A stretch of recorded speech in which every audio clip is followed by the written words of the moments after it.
At 2:07 in the morning, in a building where silence is practically written into the lease, my bedroom walls started shaking. Not from an earthquake, not from an emergency, but because someone decided their convenience mattered more than everyone else's sleep. And that was the moment I realized, being quiet doesn't make you respected. Sometimes, it just makes you invisible.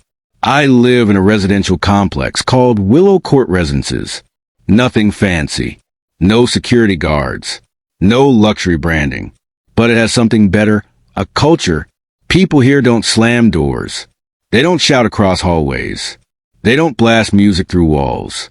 It's the kind of place where you hear birds in the morning and your own thoughts at night.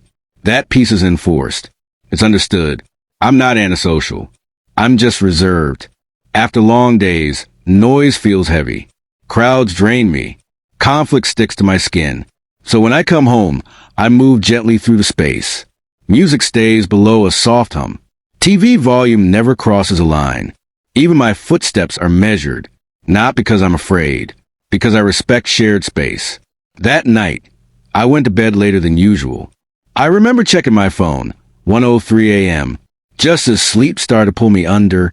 Crash. Metal rattled. A door slammed so hard it echoed. My eyes snapped open. Then another sound. Then another. At first, I thought something was wrong. An emergency, maybe. I listened. Furniture scraping. Heavy footsteps. A screen door slamming again and again. Someone was moving in. At 2 in the morning. A neighbor down the hall stepped out in slippers, rubbing his eyes. I cracked my door open. The woman from a new unit stood there, smiling too brightly. Sorry. We'll be quick. Her tone felt off, like we were inconveniencing her by noticing. Still, I nodded. Everyone deserves grace once. The next morning, I stepped outside with my coffee. Something crunched under my foot. Broken clothespins. Plastic fragments. Trash scattered like breadcrumbs, leading straight to their door. I stood there longer than I meant to, debating whether this was accidental or just carelessness. I chose the kinder interpretation.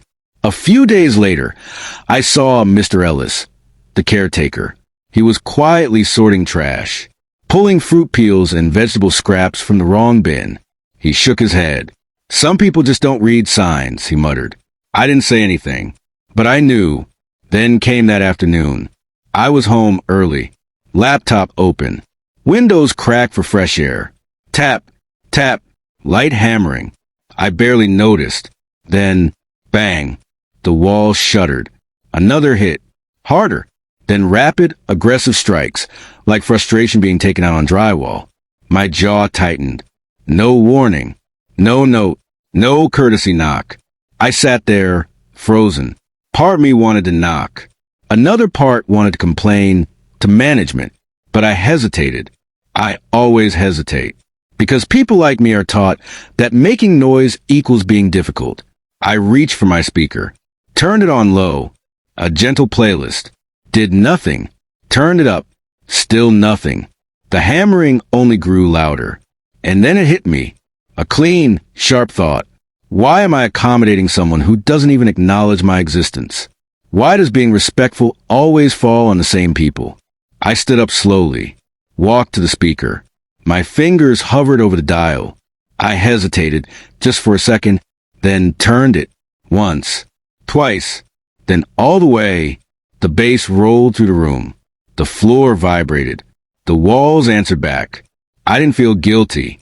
I felt centered. For once, I wasn't shrinking myself to keep peace. 5 minutes passed. 10. Then nothing. The hammering stopped. Abruptly. Completely. The contrast was almost surreal. I turned the volume down eventually. Sat on my couch. Exhaled. For the first time since they moved in, my space felt like mine again. I believe in kindness. But kindness without limits turns into permission. Some people don't understand boundaries spoken softly. They only hear them when they're loud. Sometimes revenge isn't cruel. Sometimes it's just matching energy. If you've ever been the quiet one who finally had enough, hit like, subscribe for more real stories like this. And tell me, Where would you have drawn the line?